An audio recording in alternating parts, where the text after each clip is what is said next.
तो चलिए मध्य प्रदेश के बेरमपुर गांव के रहस्य और 2 समय कालों की इस बेहद खौफनाक कहानी को समझते हैं।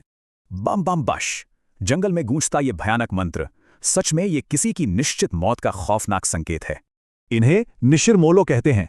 ताबूत उठाए 4 डरावनी आकृतियां, इन्हें देखने भर का मतलब है एक बेहद दर्दनाक मौत। मदन नाम के लड़के ने चेतावनी अनदेखी की। उसने मुड़कर उन आकृतियों को देखा और अगली सुबह मृत मिला। अब 400 साल आगे आते हैं, जहां प्राचीन अंधविश्वासों की टक्कर सीधे दिल्ली के आधुनिक विज्ञान से होती है। वैज्ञानिक मेघना रोज एक भयानक सपना देखती है।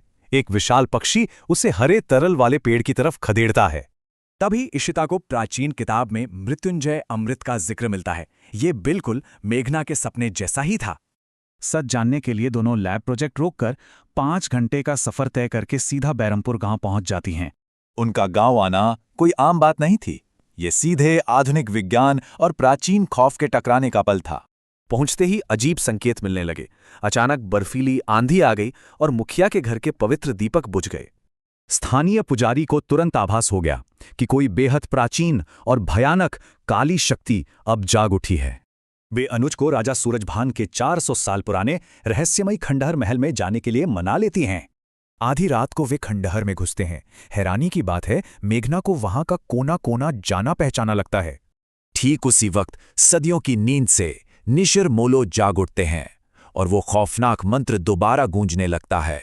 महल में रहस्यमयी दरवाजा खुलता है और उधर बाहर जंगल में निशिर-मोलो अचानक 2 जुआरियों को घेर लेते हैं। वे चारों रुकते हैं। उनकी लाल चमकती आंखें जुआरियों को घूरती हैं और पूरा गांव खौफ से सहम जाता है। दहशत तब सारी हदें पार कर जाती है जब उनके कंधों पर रखा वो भारी ताबूत धीरे धीरे खुलने लगता है। ताबूत से निकली उस खौफनाक चीज को देखकर उन जुआरियों की दर्दनाक चीखें रात के अंधेरे में गूंज उठती हैं। आखिर ताबूत में क्या है और 400 साल पुराने इस खौफनाक श्राप से मेघना का क्या संबंध है?